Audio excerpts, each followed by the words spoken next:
Just trying to go to the program. A special welcome from us, from the Center for Human Rights, and a special mention to our guests who are joining us from as partners to this webinar.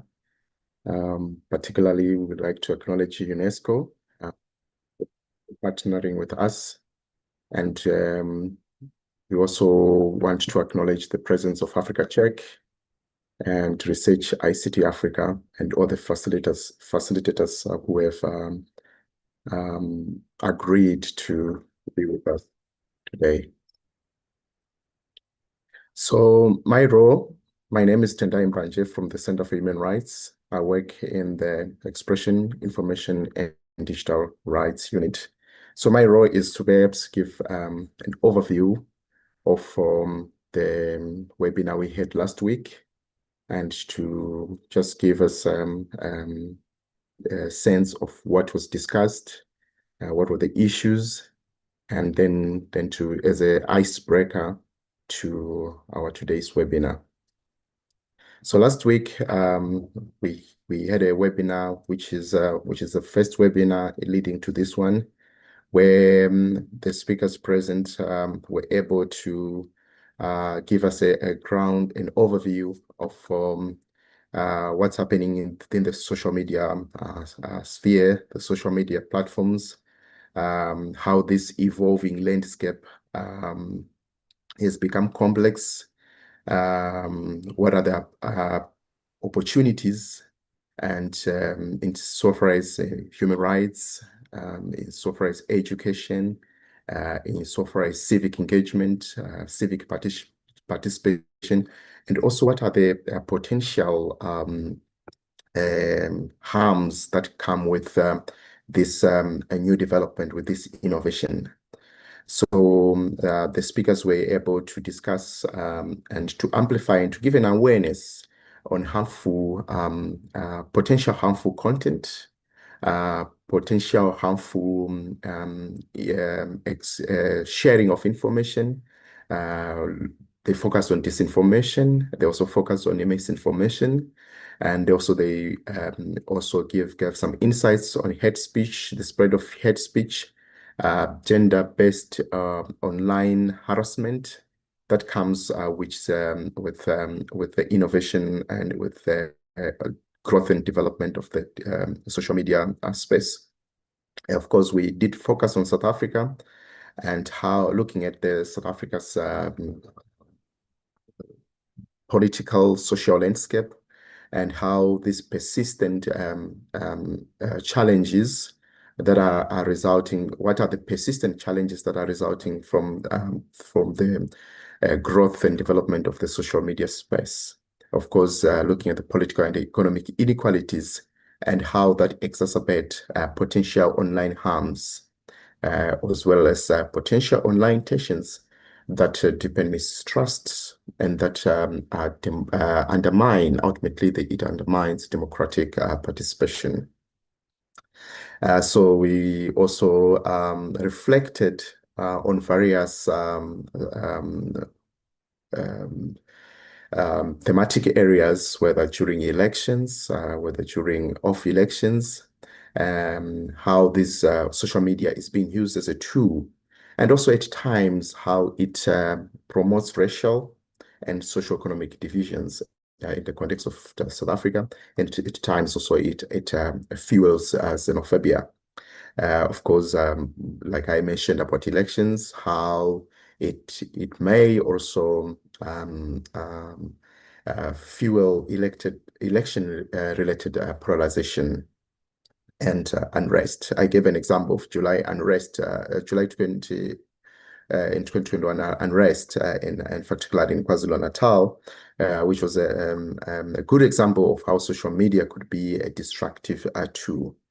And various examples of women, youth, and marginalized communities, how they're impacted disproportionately by the social media potential harms were discussed, and also looking at how could we mitigate some of these potential and some of these emerging trends that are making the use of online platforms unsafe.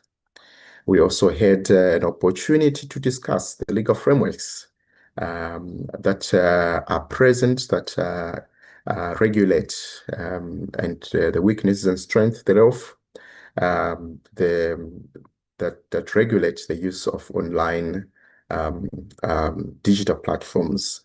And of course, there's need to enact strong legal frameworks to ensure that the legal frameworks could protect the users online. But of course, there was we noted that the digital divide in the context of South Africa and elsewhere keeps the process challenging. So that was basically an overview. So in a nutshell, what we were able to do was to build a foundational understanding of content governance, online harms, opportunities and challenges, and also linking it with human rights standards.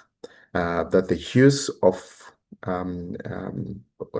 or that the enjoyment of the rights that we enjoy offline should be protected, in as much as they are protected offline, should be also protected online. That was one of the major takeaways in building this foundational understanding of content governance, the use of online digital platforms, what are the online harms, opportunities, and challenges, and how human rights could be protected online, and also how do we mitigate abuse of human rights online, the rights that we see that are protected offline. So there was a consensus of the need to strengthen the capacity of civil society, academic institutions like ours, media practitioners, various media houses, youth groups, women organizations who are particularly impacted, vulnerable groups like persons with disability, among others, to respond effectively to be aware of potential online harms. So that was another key major takeaway. And then there is a consensus that there is a need for regular multi-stakeholder platforms that promotes accountability, inclusive digital governance, so that we contribute to better policies and also to better and strengthened frameworks. And of course, in partnership with the Center for Human Rights, in partnership with UNESCO, part of this agenda to discuss, or part of the agenda for these webinars, is also to link and to coordinate with civil society on linking how digital governance is aligned to sustainable development goals, particularly SDG 16, SDG 5, 10, and among others, and regional frameworks that we have, or regional agendas that we have on the African continent. For example, we have SADC, with African Union Agenda 2063, and SADC Vision 2050. They all have a strong component to say that if Africa, for a prosperous and integrated Africa, digital governance is part of the progression, is the part of the achievement, is part of the dreams. So those were major takeaways from the quick reflections that I can have on what we covered in the previous week. So I think that's what I can say insofar as we can recall a recap of the sessions that we had last week.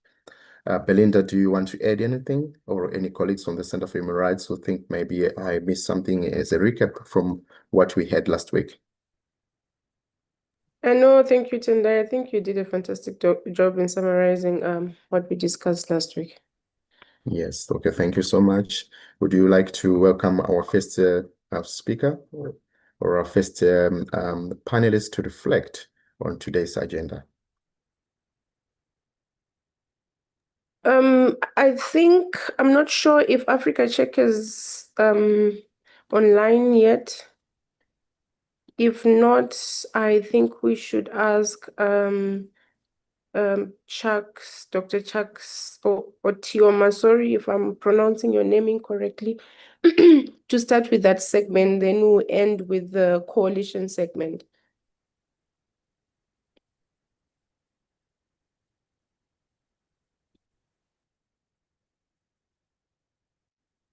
Dr. Chooks, good morning. Are you online? Yes, I'm online. Can you hear me? Yes, thank you so much. And a special welcome from the Center for Human Rights. And thank you so much for agreeing, considering time differences, to give some remarks, some reflection on this webinar. So over to you. All right. Thank you, Tendai.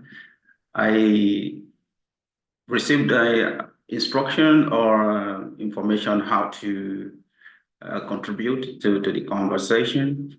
I must admit that I was not part of the previous seminar.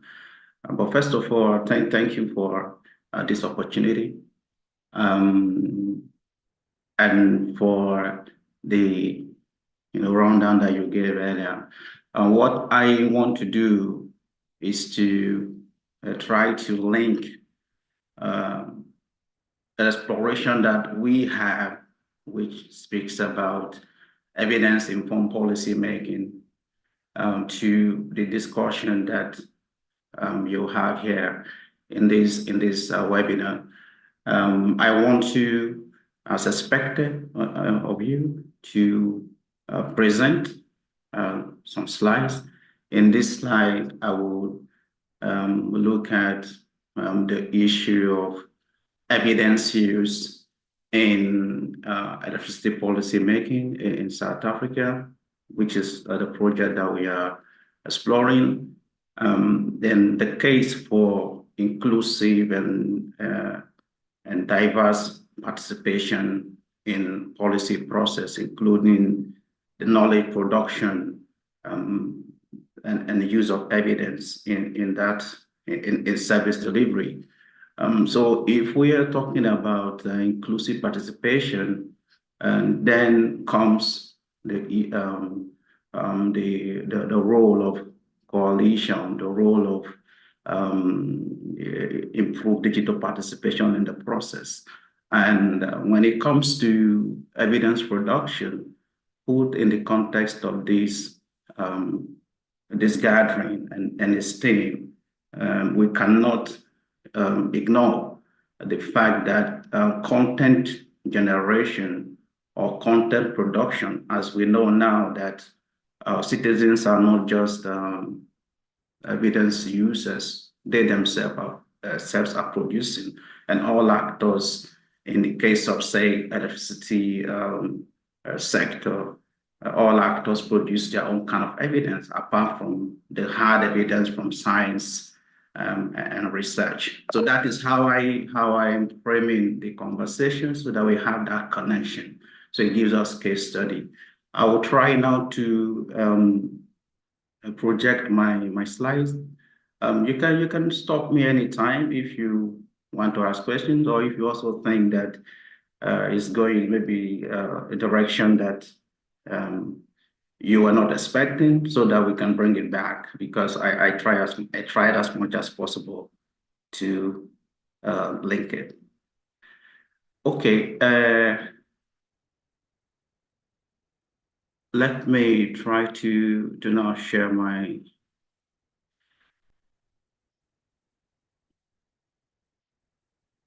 slide here.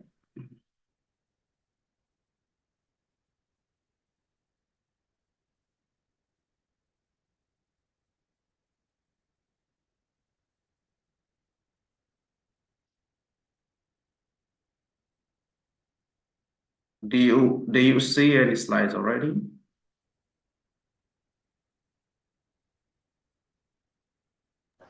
Yes, we see the slides. All right, thank you. Thank you. So I have to also say that I'm building on a project that we are implementing with Research ICT Africa, that I think is also a key participant or even co-implementer of this initiative, the webinar. And also we have other projects going on in University of Glasgow, including how to use financial technology to improve inclusion. So here, I motivate this on the basis of efforts that the South African government has made in integrating evidence into policy making. For example, through the establishment of the Department of Monitoring and Evaluation. But we see that when it comes to electricity domain, we do not have sufficient research that speaks to how evidence is being used to inform policy. Not that there is no research looking at challenges of electricity, but we're talking about the production of evidence, its use, including how evidence is socialized, which integrates the comments of citizens in the process. One important aspect there is the role of cities or the role of municipalities, because in South Africa, municipalities play a key role in electricity reticulation or distribution up to 40%. But when it comes to discourses around the production and use of evidence in policy making, considering also that they are very close to the people. So if you're talking about inclusion, there should be the spatial level of conversation. So they tend to be neglected, and this is something documented in available research. And then we also look at if in some cases you have knowledge production and use in policy making, how can they build capabilities around this, especially now with the increasing use of technology to produce and use evidence. And where that is the case, suppose they have limited access or they have progress made in technology deployment, including what is the theme of our webinar today, where citizens are supposed to participate. How can you have an environment that gives opportunity to people across groups, across spatial divide? So those are the key issues. So this is the project where we are looking at electricity distribution infrastructures in terms of evidence infrastructure, available data, resources, available capabilities, and also engagement processes for improving electricity distribution. So in Johannesburg and Cape Town, we have this project funded by the British Academy as part of its evidence-informed policy-making program. So we want to use this as an opportunity to contribute to the conversation around how to improve knowledge production and use in that domain. And we are engaging closely with the municipalities. So we are looking at not just research that we conduct and make recommendations without looking at context, without looking at the processes that are there. So what we are doing in this case is to look at certain questions, as already raised in the first slide, the sort of challenges that are there for electricity distribution, and how these challenges, what these challenges mean for evidence gathering, and especially integrating bodies of evidence or evidence bases from different domains or different sources. We know that the gold standard normally is a randomized control trial to see, for example, what works, and other forms of evidence, for example, quasi-experiment, administrative data, etc. But we know also that if we want to broaden the production of knowledge, especially considering that it affects real people who may not even agree with how you have produced scientific evidence, then there is need to engage citizens in the process. There is need to engage multiple stakeholders, because knowledge production, knowledge use, policy making has its context, and it will be naive to assume that scientific evidence, for example, scientific evidence would be translated in a linear way from research to policy. There are all kinds of contentions that are there that would make it difficult for you to just translate research to policy. So this sort of bottlenecks, even if the evidence you produced in the form of research is robust, is valid in scientific assessment, that does not actually validate it in the context of the place you are applying it, as we see, say, for example, in the case of electricity sector. So we ask, how do different actors shape evidence production and policy making in the electricity domain? So these are the key considerations of our work. So I do not want to repeat this. I already talked about evidence-based policymaking. So in a strict sense, evidence-based policymaking would prioritize the gold standards of experimental research and scientific analysis, or what you can call analytical evidence. But that may not always be the case.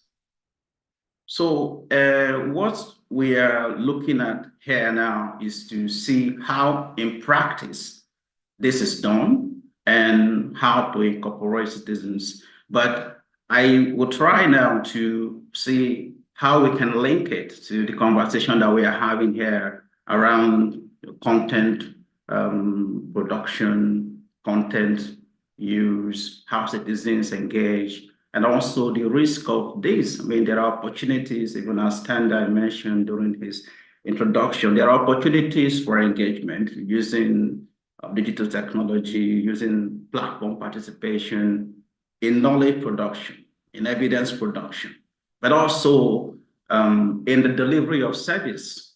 You have opportunities there.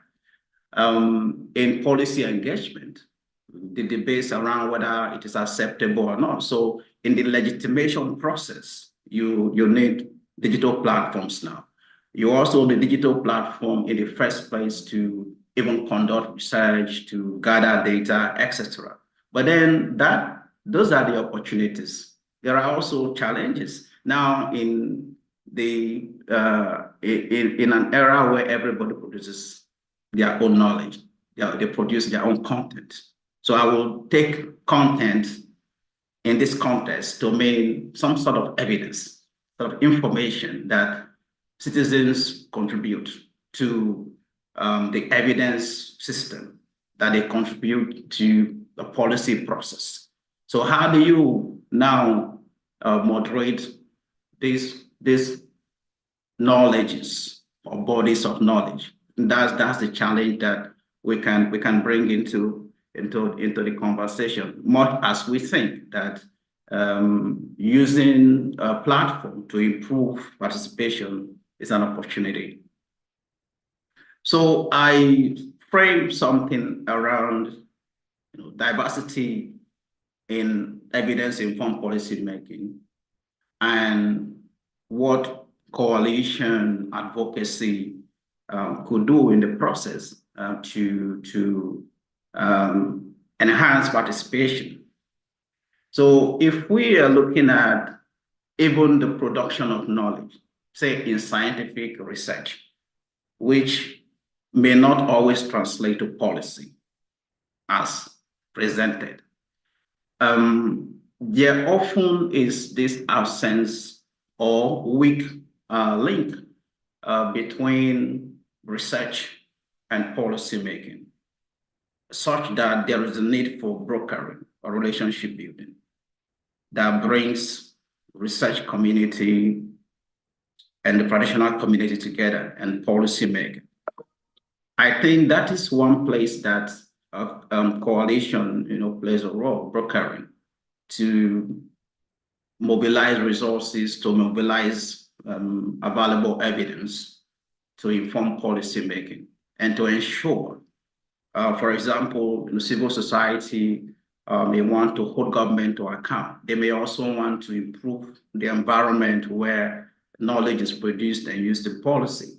And in that case, it means that they are going to advocate for inclusion for different people who are affected by the policy process and policy outcome to be integrated into policy making. So coalition and advocacy can play a role in this case, especially when we are talking about issues that are related to just transition, as is the case of our work in South Africa. So if you're talking about just transition, if you are talking about fair representation of people who are, for example, outside the areas of advantage, outside the household of advantage, you have to look at how to ensure that they understand the policies that are being made. And this, of course, is something that can benefit from digital capability, digital literacy in engaging in online platform to bring people together. So coalition to broker knowledge, integrate different sources of knowing or ways of knowing, influencing behavior, influencing practices to ensure that top-down approaches and dominant groups are not necessarily just shaping policy along the lines of their own interests, but incorporating elements of what you can call evidence justice is really important in this regard. And then the integration of technology to the process to ensure that people are well informed as well as have the literacy required to use this technology as well as contribute to policy making. If you take this across or along the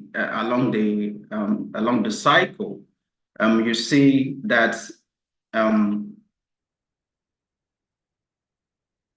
if we have the demand generation, we also see the role of coalition in this because, for example, if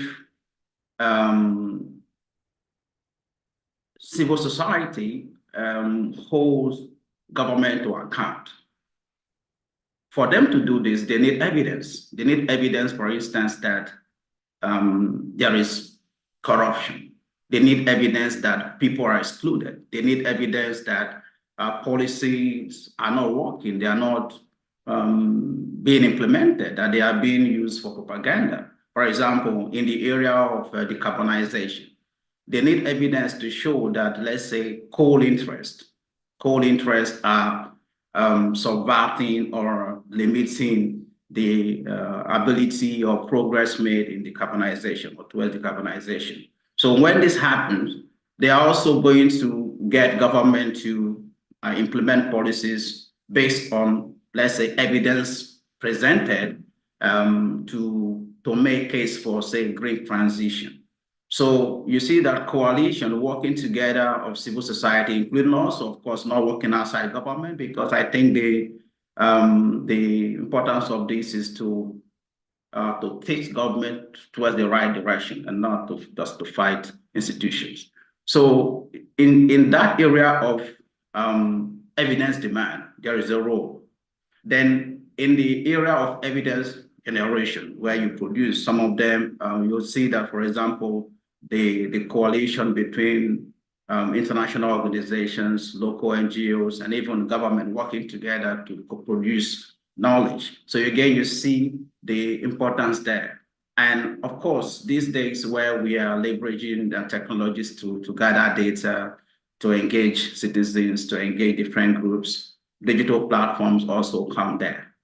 And then to institute mechanisms that are needed to drive change, which could be at intermediate level. For example, making sure that government actors or government institutions have motivation to use evidence to inform policy, and that they are building capacity or capability to, say, adopt technology that can help evidence production, that can help service delivery.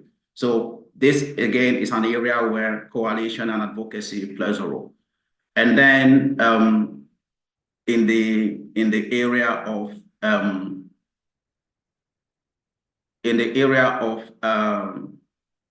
impact generation, because this also includes assessing impact or measuring impact. We know that NGOs, international and local, form or serve as monitoring groups. They serve as monitoring agents who help to ensure that government project implementation, policy implementation is also in line with certain goals. For example, that they are aligned with SDG. In our case, we have, for example, work aligned with SDG 11, that is inclusive, resilient, sustainable cities, but also the issue of affordable energy.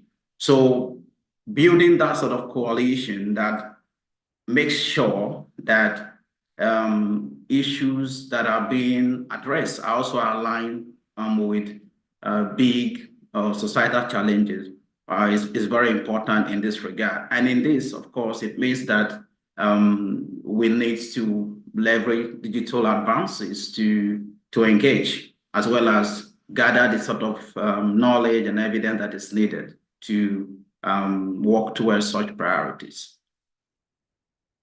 So those are the opportunities, but we know that there are challenges too.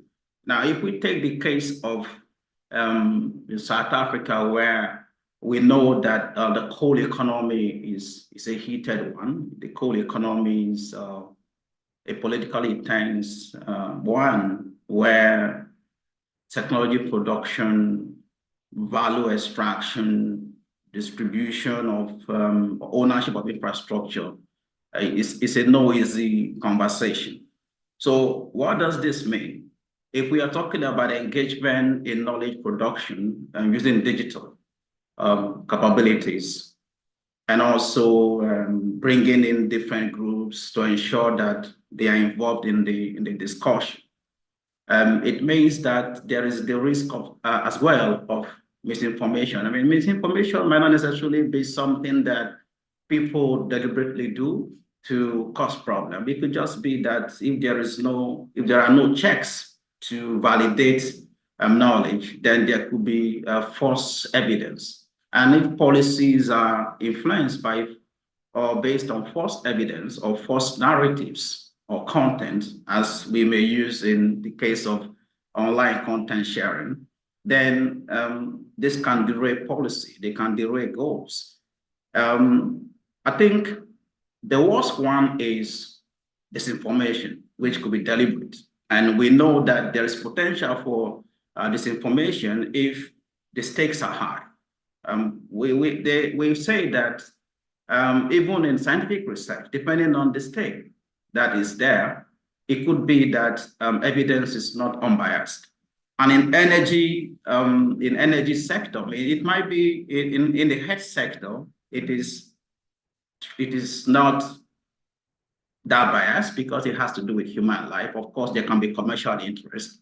But when it comes to energy, it's slightly different, so that groups can use evidence in their own interest to control, say, infrastructure ownership, to control infrastructure access. So in that regard, it is important when looking at advocacy, when looking at the evidence that is being used when looking at agitations to monitor elements of disinformation, which could be deliberately designed to spread lies, to spread news, to spread hate that could give certain groups advantage over others.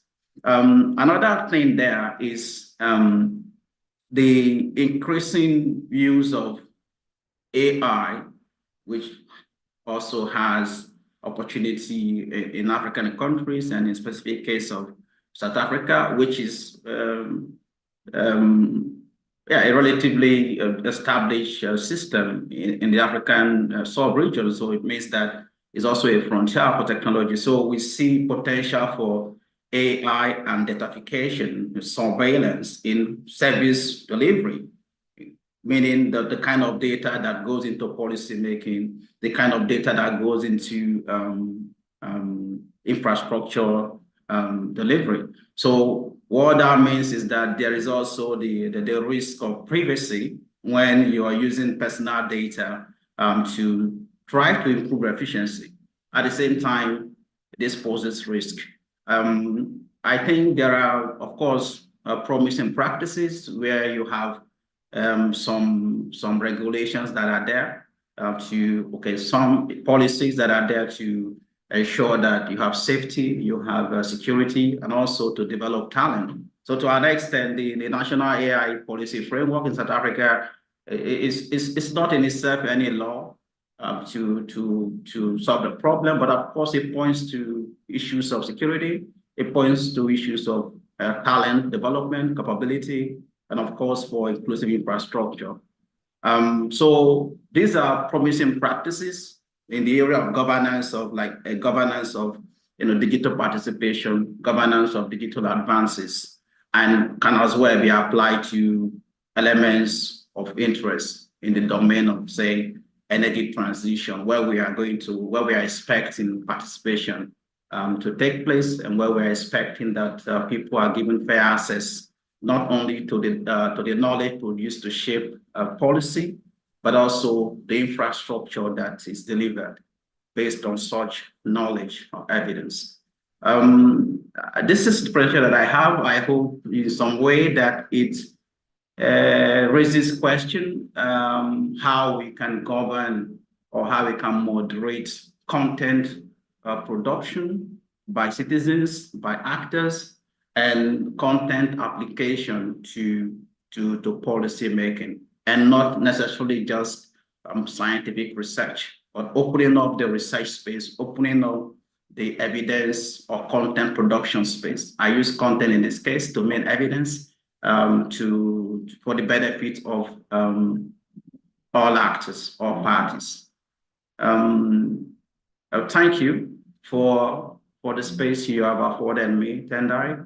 But I leave the floor open to anyone who may want to ask questions or who may want to reflect on some of these issues that come out of broadening participation and employing digital capability in that context. Thank you, Dr. Chooks. I deeply appreciate so much. We deeply appreciate rather.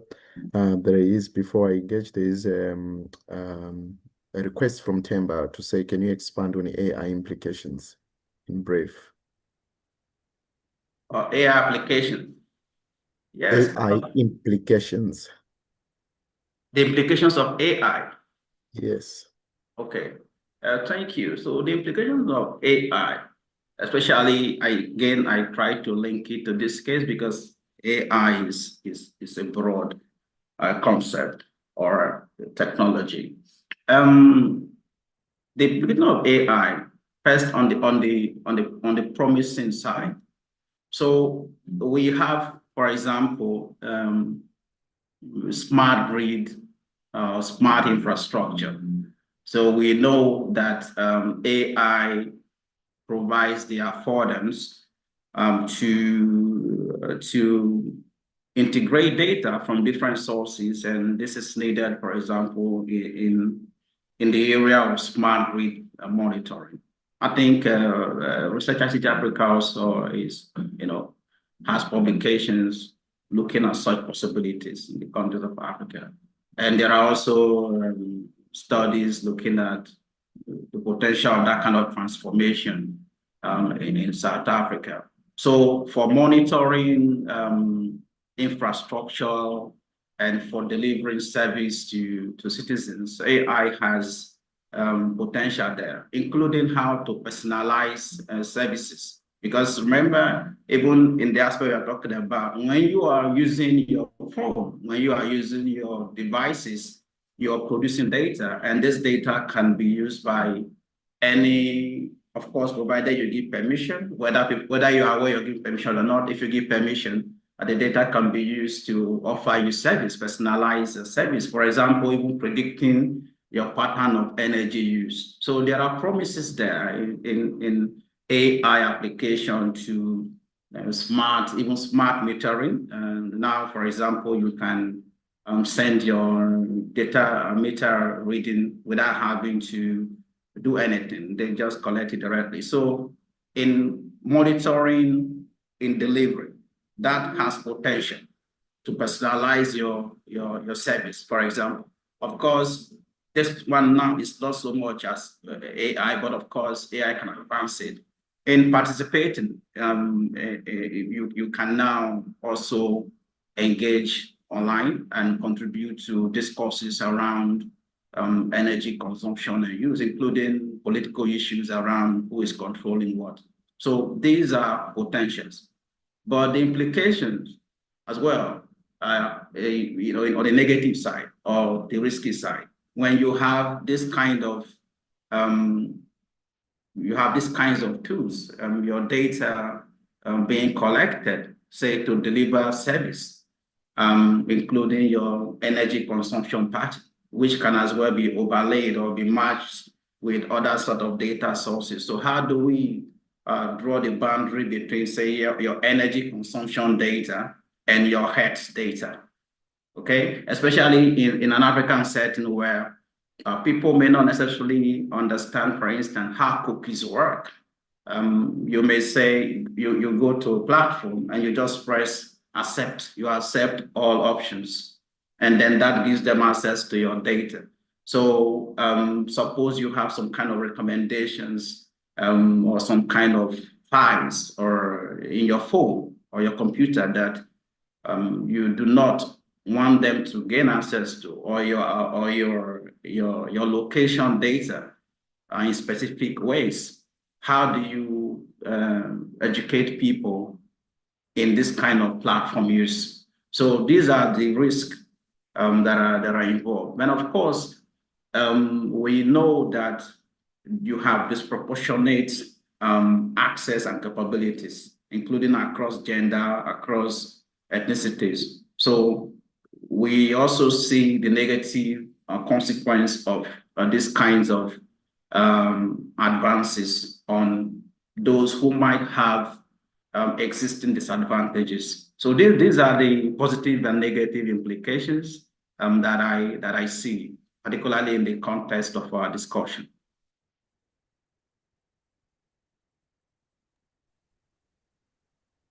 Thank you, Dr. Otioma, for the insightful session. I think we can all agree that you have clearly shown that research monitoring and lived experiences can transform into practical recommendations. And that is the whole point of this webinar, for us to get more knowledge on how to document our work effectively and communicate persuasively, and ensure that the voices of those, or most of us who are affected online, that our voices are heard. This is especially important, thinking of it within the artificial intelligence which you brought, which is increasingly shaping what content we see online.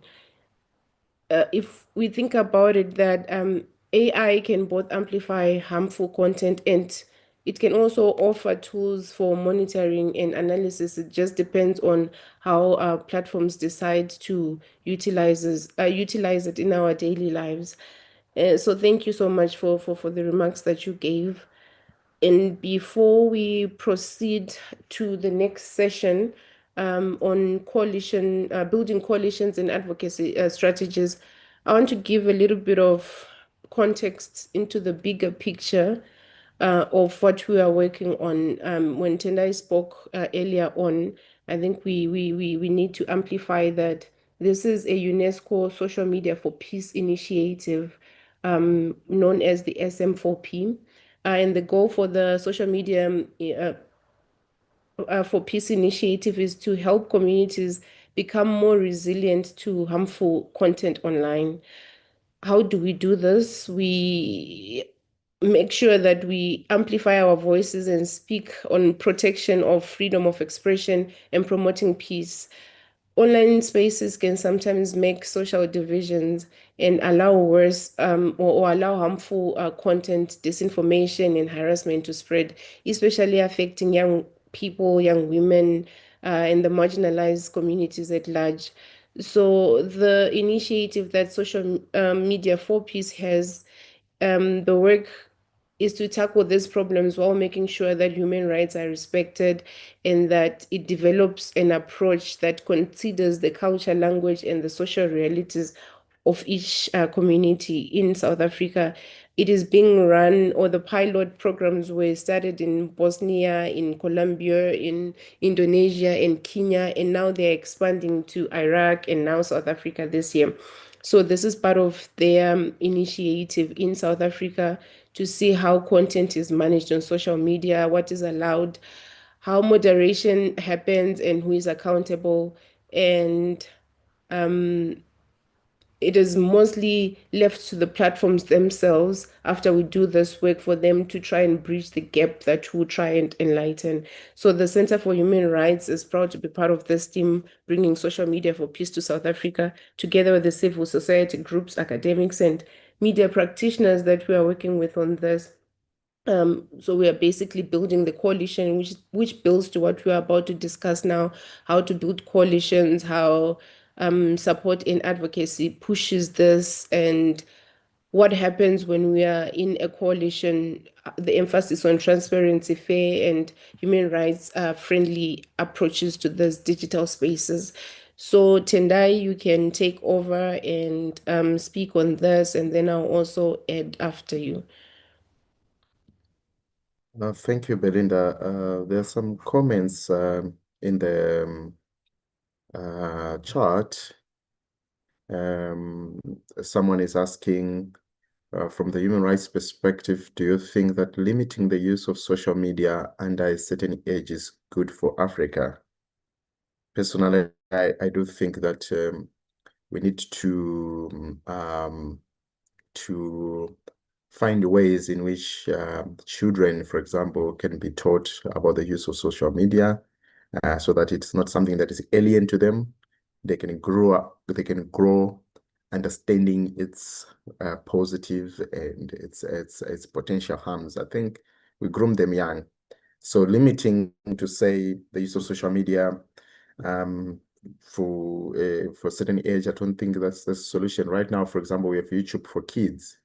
There's Instagram for kids. Even if you limit, teenagers are very experimental, for example. They find themselves accessing those online platforms that you are perhaps prohibiting them to use. I think there should be ways to monitor how those groups, the children who are at a vulnerable age, can be monitored and can be helped to understand and to gradually use social media in a responsible way. That's my personal opinion. But to say total no, sometimes it's not going to work because they're simply going to use it. And then someone has asked, the EU seems to align SDG 16. How can South Africa take this also in the protection of alternative views from non-traditional media platforms? Maybe I'll ask some of the colleagues so that we can reflect this towards the end. And South Africans, especially youth, as escapism, have some of the highest screen time in the world. Moreover, South Africa is third in the world, and in Africa for 9 scams phishing. I think this was a comment. So let me just get into a reflection on strategies of coalition building, why it is important, the approaches, and stakeholder engagement that could be meaningful for what we are discussing here. So obviously, the idea for social media for peace or for content governance, it cannot be achieved in silos. It requires coalition approaches, not just random alliances, but meaningful strategic coalitions that could amplify the impact of the work itself. That could result in what I could call digital peace building, digital safety, to bring together key stakeholders that are very meaningful to change, that could result from the campaigns or hashtags of these coalitions that can find themselves in policy. So of course we cannot take out civil society from but civil society is a key driver of such agendas. Of course, we cannot, civil society, they are not tech companies. Tech companies are responsible for the platforms that we use. So we see that there are people who are gravitating towards tech companies to work closely with civil society, of course, with policymakers and researchers and academics like us, and of course with voices from affected communities or individuals or peoples, so that we can tackle the complex challenges. It's definitely no single actor can solve it alone thing. We have to work in unison. We have to work together for a better cause. Of course, what does this mean? So as we've been reflecting with the colleagues on this work, this means that there's need for shared resources and expertise, like what we are doing here with the UNESCO, the Center for Human Rights, in partnership with UNESCO, and of course, in partnership with also the panelists that are here. We're sharing expertise and as well as resources, so that we dissect when we have shared resources and expertise. We have pool of knowledge from various institutions and sources, and also bringing together grassroots organizations. And I'm sure many of you work in different groups that work with the grassroots people, and of course, and tech experts, so that we can find ways to solve the emerging problems and challenges, as well as the trends that we see as a united front. Obviously, there's also need to have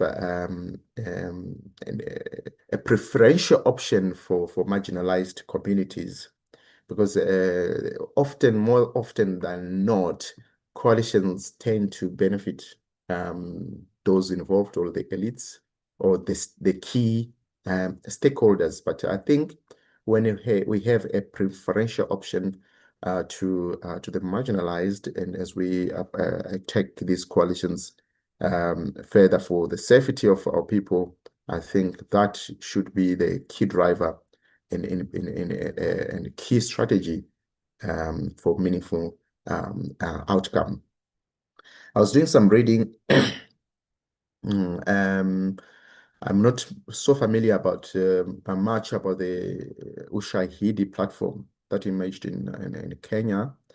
I think from what I've read briefly, it was just about how tech experts, journalists, civil society actors came together to address issues of violence, how data was being disseminated or information was being disseminated, as well as to monitor hate speech and demonstrating how digital coalitions can respond rapidly to online offenses or online threats. I'm sure in various countries there have been different kind of coalitions where um, um, different stakeholders come in, and I can only think of the recent elections in Malawi, civil society, government, and tech companies, all stakeholders that were involved in the elections were together in a situation room, what they called an election watch, where they were monitoring, and it was a coalition of to monitor information, verify information, and ensure that information that is being disseminated is accurate. And it's one way, for example, that I also saw that these coalitions of different meaningful stakeholders for a particular agenda, for a particular cause, can actually result in it's a better strategy. It can result in a meaningful impact, as we saw in the recent elections in Malawi. So I think we need to. I think UNESCO has led us into a shared vision that we all need to dive in, support. It's an inclusive mission, in my view. Of course, we've been doing work on promoting digital governance, peace, and freedom of expression, and countering online harms at the Center for Human Rights. But I do think that this platform that also UNESCO has provided, it amplifies all our work, all our efforts, and especially also providing, we become then a coalition of sensitizing how different groups that are generally impacted, such as the LGBTIQ communities, like I spoke about, the marginalized, and also generally women and children and persons with disability. So we need to strengthen this shared vision. It's one approach, one strategy, and then make it a long-term goal so that we can actually achieve the dream of a digital peace for a safe digital platforms. So obviously, I spoke about that diverse stakeholders that needs to we need an intersectional approach. One of the approaches that coalitions building or could be effective is being intersectional. Let's bring all voices on matter. Civil society, like I said, tech platforms, academia, various kind of medias, and including influencers as well, so that they are sensitive to the use of online platforms. They can be taught on human rights approaches so that there's more to digital platforms than just being an influencer, for example. So we need to bring all voices that matter in the room, youth groups, grassroots movements, policymakers, policy influencers, and particularly we don't need to leave governments or government outside the discussion, because government is the one that makes decisions for us. So we need to be to co-participate and co-create policies that that are safe for us, because we are the ones that are affected.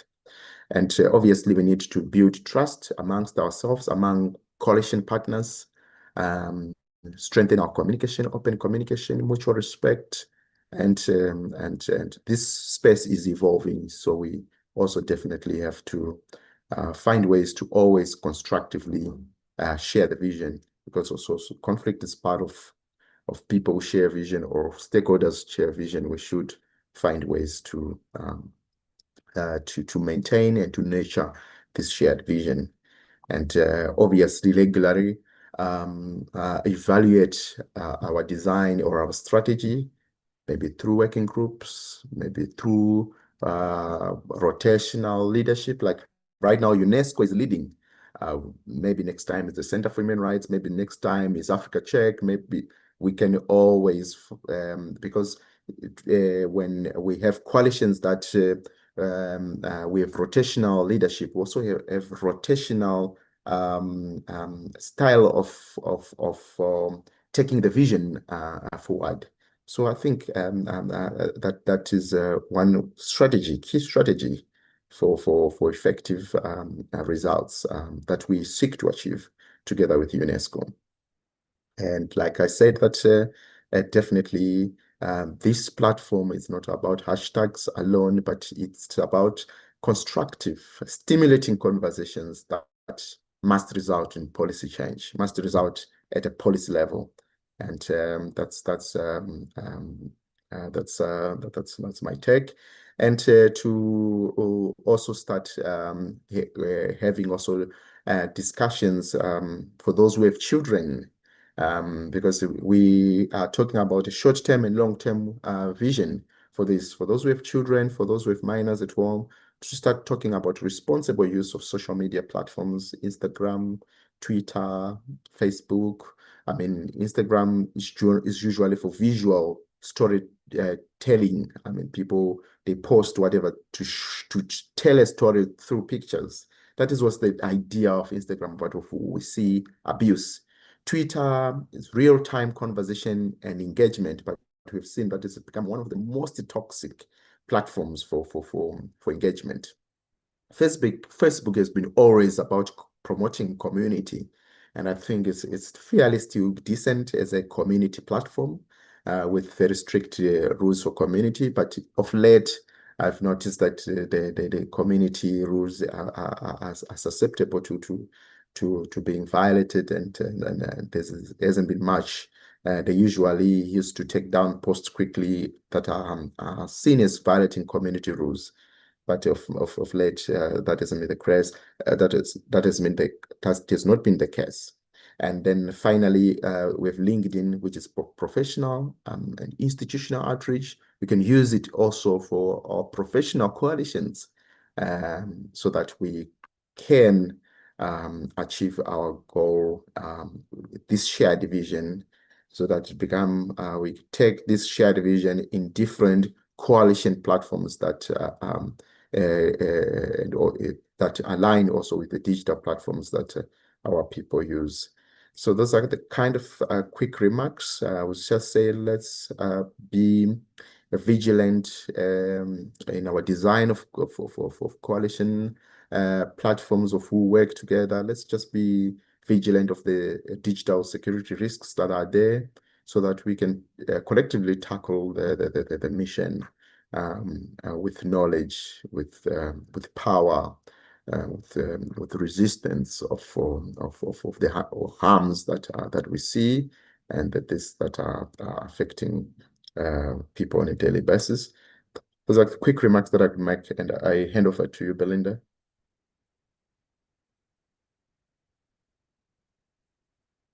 Belinda, are you there? Yes, I'm here, Tendai. Thank you. Thank you for the presentation. Sorry about that.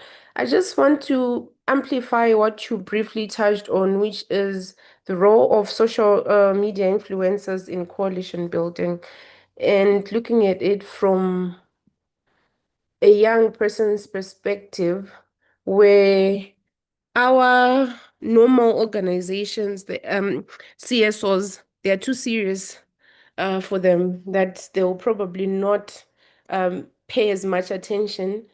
Unlike when someone that they follow on social media is to say, so deliver the same information, but in a way that is digestible to them.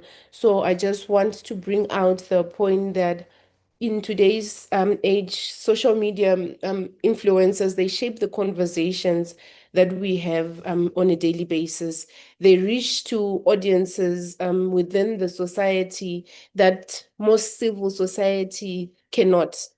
We focus mostly on academics, on professionals, but there are those that we are trying to protect on media platforms and social media that do not have access, or they don't even know how to join these conversations, like the conversation that you are having today.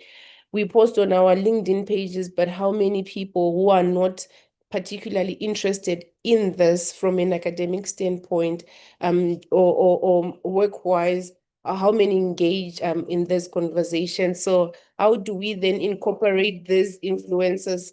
Sorry for the background sounds. Someone is mowing the lawn outside. Anyway, so social media influencers, they do hold a trusted platform, especially to a lot of young people. And we need to find a way of making them part of this ecosystem, and not just content creators, but uh, their content should now shape how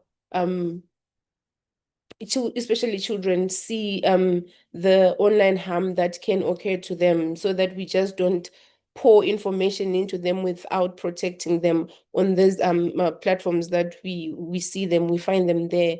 Unfortunately, we cannot, like what you say, that we cannot remove them completely from social media, for instance, Instagram or TikTok or Twitter. They are there, but how do we protect them? What mechanisms can we have so that they can be protected while still there? Because we need to acknowledge and recognize their evolving capacities. We need to acknowledge that they have the right to participate. They have a right to be heard. So they have a right to also be imparted with information and to freedom of expression. So we cannot exclude them like they are non-existent until they're 18. They are existing right now. And unfortunately or fortunately for them, this is the world that they're growing up in. This is their reality. Unlike us, where we have a referral point of once upon a time, I knew how to exist without Google, without being on the internet, without all of this. For them, they've been born in this kind of world, and that's their reality. So how do we make it a safer space for them? What can we use? What tools can we use to better advantage them? So hence the topic on how do we incorporate social media influencers into coalition building.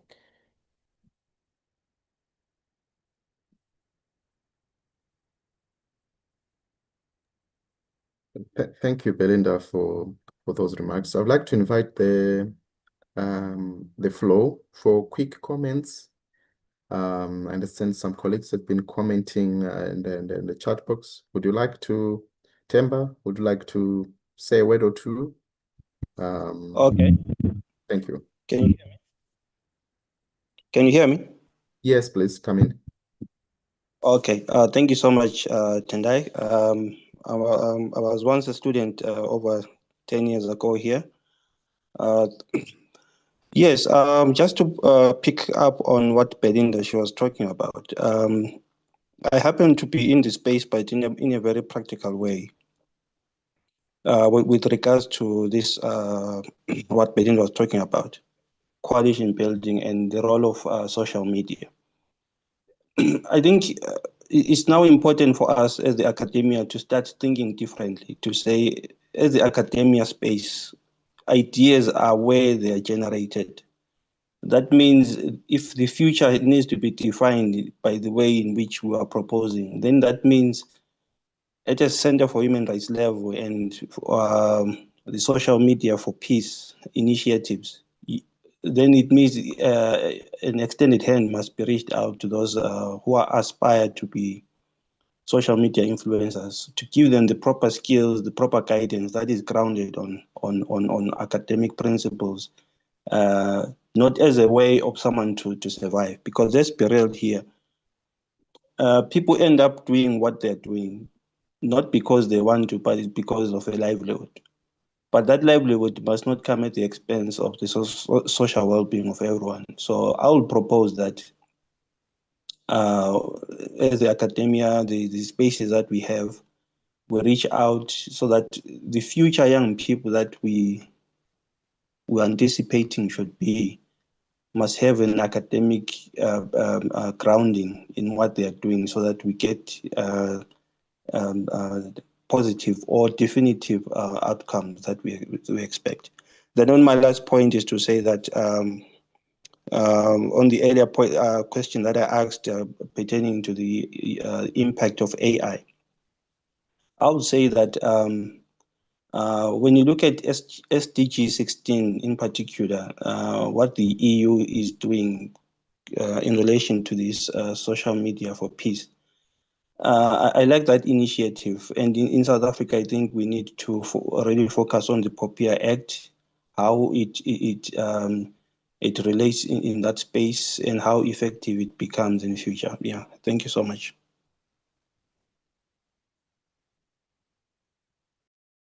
Thank you so much, Brother Timber. Such quite rich insight. Thank you so much once again.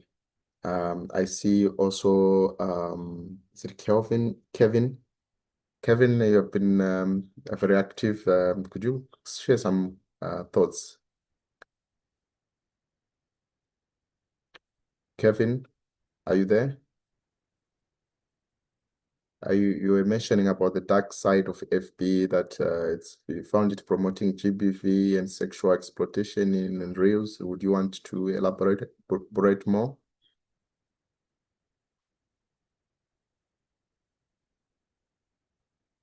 Okay, it's fine. Anyone who would like to share some? Oh, I'm at work. I cannot use the mic. Okay, that's fine. Thank you so much, Kevin. Anyone who would like to share some thoughts? Some remarks? Yes. Has their hand up. There's You're someone saying? called Milton. Milton has their hand up. I don't know if you can see Oh. it. Oh, I can't see it. Okay, Milton, please come in. Take the floor. Thank you. Thank you very much, colleagues. Greetings from Harare. It was excellent work to listen to you all. I just have maybe 1.5, maybe 2 quick comments to make. The first is, I think there's a lot of value at looking at the Pact for the Future and the Global Digital Compact that were put out by the UN, and I think are the new sort of agenda, not to replace the SDGs, but maybe to enhance them.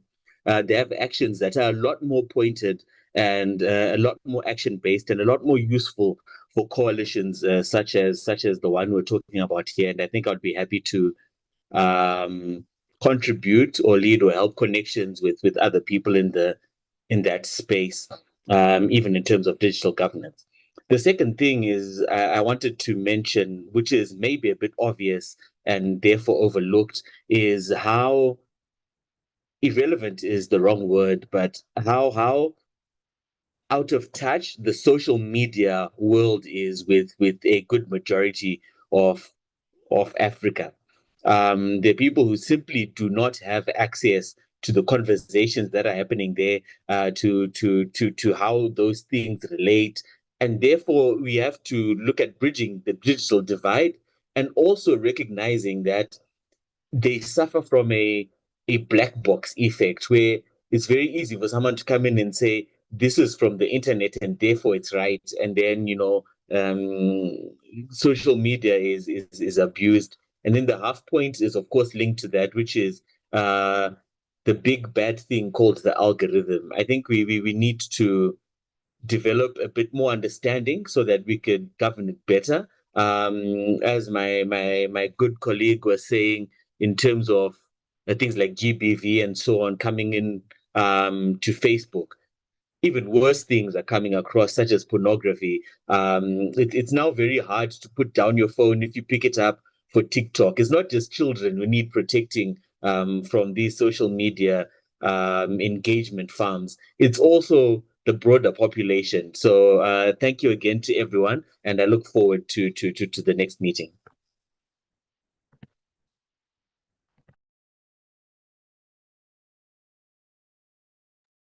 Thank you so much, Milton. And I think obviously we are happy to work together to amplify the cause. I mean, maybe we could also take like you said, you're happy to facilitate such platforms where we can collaboratively work and amplify this cause. I think we can exchange emails and also partner in the future projects, webinars, and so forth, and to continue spreading sensitivity and awareness to relevant stakeholders.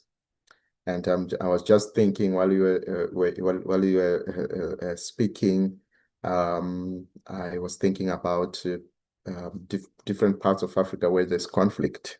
Here we're talking about social media for peace. With Sudan, for example, with DRC, we have Cabo Delgado, among other places that is conflict. And sometimes you see that the use of social media, there are people going to manipulate videos, so it becomes even very difficult to verify. Or sometimes people deny when certain videos are circulating. For example, the ones that were circulating for Tanzania's the massacres that happened during the elections, there will be a group of people being accused to deny such.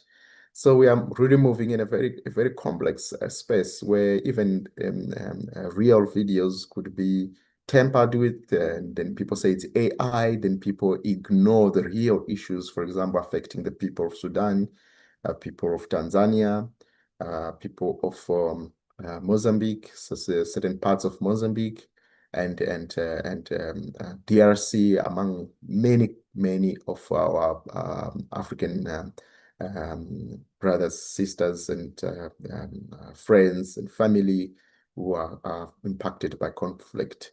So it's just a random thought that came in to say that I think that we have a lot of work to do together collaboratively to create safe platforms. Are there any colleagues, friends, and the platform who would like to, on the floor, would like to give a remark or a comment before I take it to Dr. Chuks for closing remarks? Madam Tlengiwe, would you want to say Yeah, anything? Okay, good morning. Dasola? Am I out? Yes. Yeah. Good morning, everyone. My name is Dasola Habemegon from Nigeria, and I represent Brain Builders Youth Development Initiative. It's really sad to see what social media has become these days, where a space that is supposed to be and community is also being used to harm people. Not just harm them, also reduce their self-esteem. We have the issue of gender-based violence that's even going on. Technology facilitated gender-based violence that even makes some people to go into hiding and all of this. And what we did organization was to create a WhatsApp chatbot because we know that everyone can relate easily with WhatsApp. It's easy to use. So there's a WhatsApp chatbot called Kemi, which means take care of me in English. So where people can go report whatever form of abuse they're going through, and Kemi would direct them to links and then other authorities that they can reach out to for help. It is secure, it is safe. And I feel like if we can have more of things like this, it's going to help. And if we have organizations partnering that are using chatbots like this, it shows that people would trust social media more. They will know that okay, there's a safe space for them. So this will be CSO coming together to um, create a safe space intentionally for people. And also, when we look at the issue of deep fakes and all of those, we have our safe space. That's a website. Just our safe space. That's the name. When you go on there, you can report these cases, and soon we believe that people will be able to take down their images that been circulating around, and all of these things create a lot of issues and concerns these days, which I feel that CSO to come together and intentionally address these issues by making our social media safe again for people, for them to know that they can use the social media without anyone bullying them or someone stalking them. So these I feel that are things are ways we could intentionally create a safe space for people on um, social media. And we are CSOs also. I believe that we can use our own social media um, to promote, no, to advocate for peace. We can use it to advocate for impact also. We can use it to stand against issues that are happening in our communities. We can use it to speak up. I feel that doing this would help us. Thank you so much, everyone. Uh, um, Thank you, Dasola. Uh, of course, I was struggling a little bit to hear you, but I've noted the comment you put in the chat, and we are going to follow you and also see the work that you are doing with the Youth Development Initiative, where you have created the AI chat box that is safe and secure for reporting abuse. For those who are interested to learn or who do not hear Dasola Adelegan clearly, you can check your names on the chart so that we can follow and so that we get to learn more about the initiative that they have in Nigeria. Thank you so much for sharing the initiatives within the Nigerian context. I think this is inspiring. This is very groundbreaking. I think we can all have something to learn from it and apply in our own context what could be applicable given the resources and expertise that we have. And also this creates an opportunity for us to know this work and so that we can also work together in a similar way in the future for initiatives that are within our respective places of residence on the continent. All right, thank you so much. We have 5 minutes to conclude. Is there anyone who'd like to share a quick comment? Otherwise, I will send back to Dr. Chooks to just see your brief closing remarks. And thank you so much for the presentation. I've received several emails of people requesting your presentation, and this is encouraging. It's inspiring. Before Dr. Chooks, Gilbert, you would like to say something in a minute? Oh, hi, sorry. Thank you so much, Tendai. I'm hoping you can hear me. I know Yes. sometimes there's an issue with my audio. I think just going back to the point that Belinda was raising around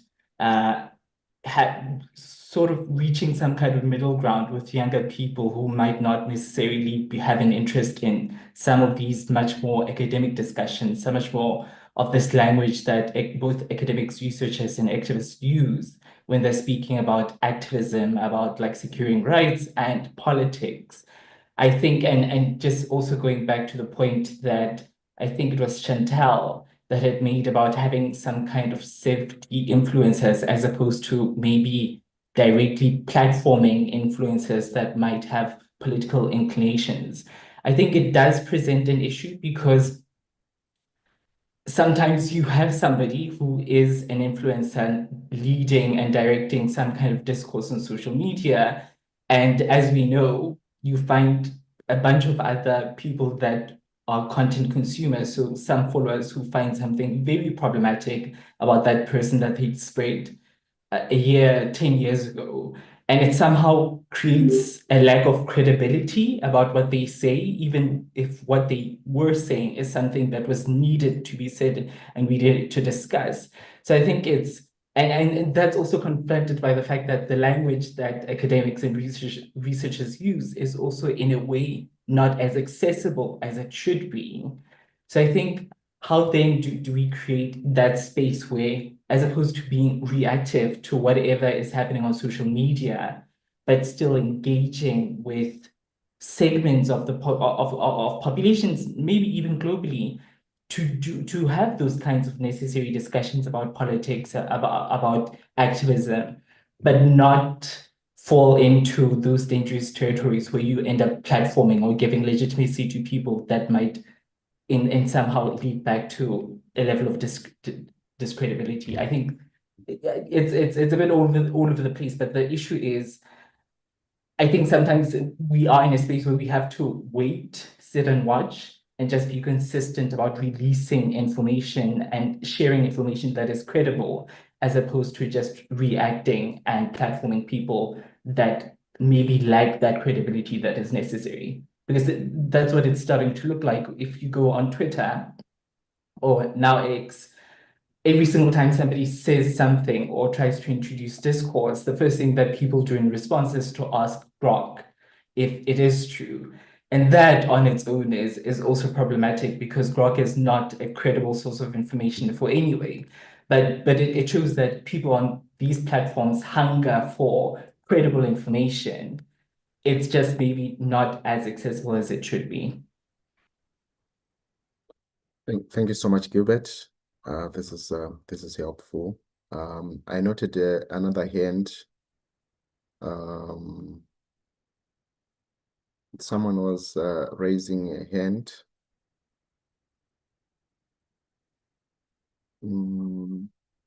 Maybe they've taken down their hand. I cannot see it anymore.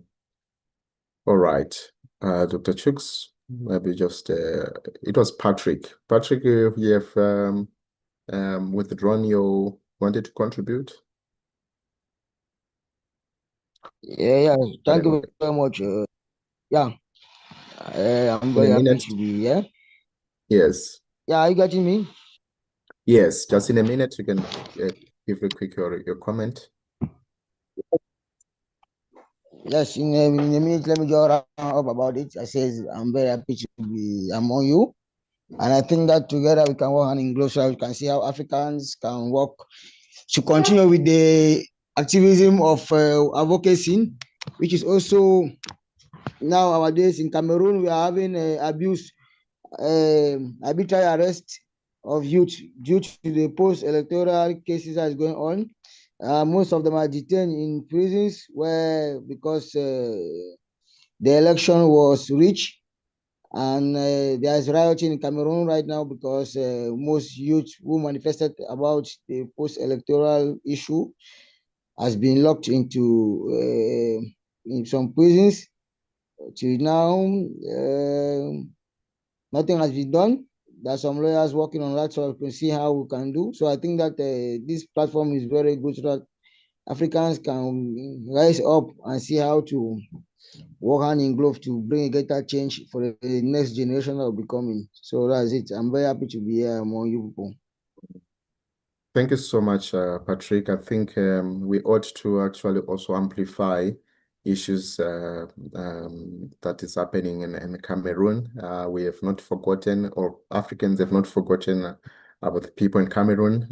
I think a lot is just happening at the same time, but we ought to amplify these issues. And thank you for that remarks.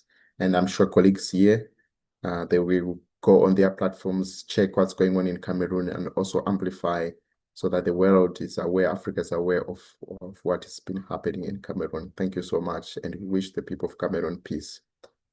All right, Dr. Chooks, maybe just a closing remark, and then we close. All right, thank you, Tendai, for the opportunity again and for the engaging conversation. I wanted to close with this. When we are talking about platform and platform use, content creation, and content moderation, I think we should also remember the business model behind all this. For example, when we have talked about, or when we talk about influencers, who can be really powerful, influential in shaping information consumption and use, especially among young people. We need to look at the question of digital literacy as well. Now, literacy in this case is not always about the technical ability to operate, but knowing the risk involved in the data that you are sharing. I think that is one area of deliberate policy intervention, because that, if you're looking, for example, at what commercial interest do, not that they are bad. They want to maximize engagement. They want, and that is something that influencers also want, because they earn money from that. No problem. That's innovative. That is beneficial. But we need to look at how to ensure that people know the information or data that they are giving away. It's very important, because that may not be intended. It's just that in some cases, they ask you to select, then you can give out a lot of data. Remember that the more data that is given away, the more personalized content you can get, including misleading ones. So that's one area of research intervention, communication intervention, and policy intervention. Another important consideration, which is related, is third-party data sharing. The data that is being generated, the data that you're contributing by using platform is being shared across our border, especially in African contexts where institutional constraints are issues. So the regulations, the laws, and of course, following up with implementation to ensure that our citizens' data is being protected. As you have, for example, in the EU, through the EU AI Act, you see that they have safeguards, data safeguard for citizens. So these are issues also we need to highlight, apart from risk of deliberate misinformation, disinformation, or inadvertent misinformation. So those will be my own closing remarks. And once again, thank you for this opportunity. And I will share the presentation with you, Tendai, and you feel free to share with whoever wants to. You won't use it for reference.